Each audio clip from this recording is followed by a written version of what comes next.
The main subject of our talks today was Ukraine's current struggle against aggression in our time.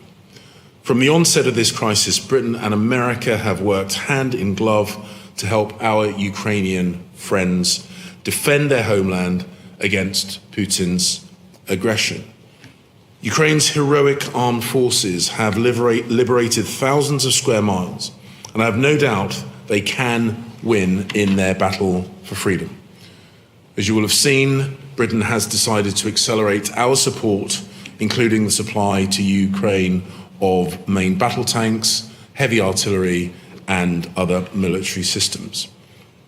Secretary Blinken and I are hugely encouraged, not just by the unity between our two countries, but the transatlantic unity between the United States and Europe, and the support from nations on every continent.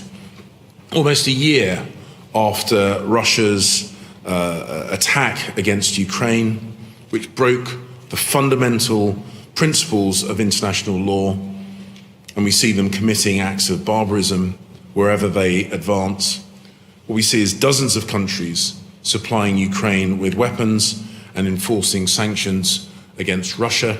And I pay particular tribute to the United States of America, the largest military and economic donor to our friends in Ukraine, reinforcing this country's long-standing commitment to protecting freedom and opposing tyranny wherever it rears its ugly head.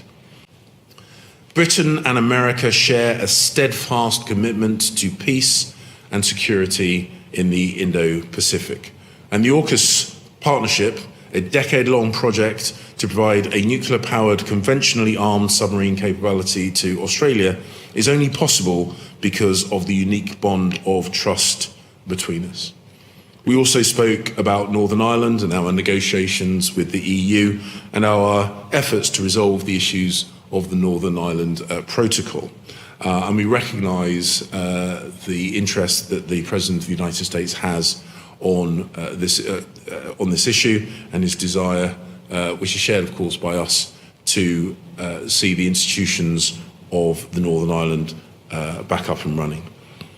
In all these areas, and indeed many others, Britain and America are working in concert in the greatest tradition of our alliance.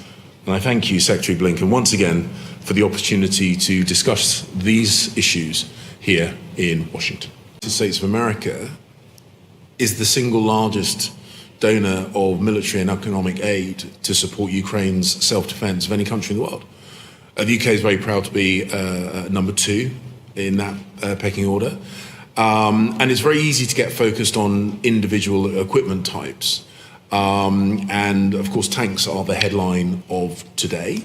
But in our package of military support, there were heavy artillery, the AS-90 system and the M109 system, the 155 caliber guns, as well as 105 caliber guns, as well as 100,000 rounds of artillery ammunition, millions of rounds of small arms ammunition. That was part of the package that we put forward. From the UK's point of view, we certainly value the long-standing commitment that the United States of America has made, the contributions that we're making in the UK, both in terms of equipment and training. We do so standing shoulder to shoulder with the United States of America, as we have done throughout this. I was at the United Nations Security Council meeting, literally sitting next door to Secretary Blinken, when we together warned the world of what Putin was about to do. We knew what his intention was.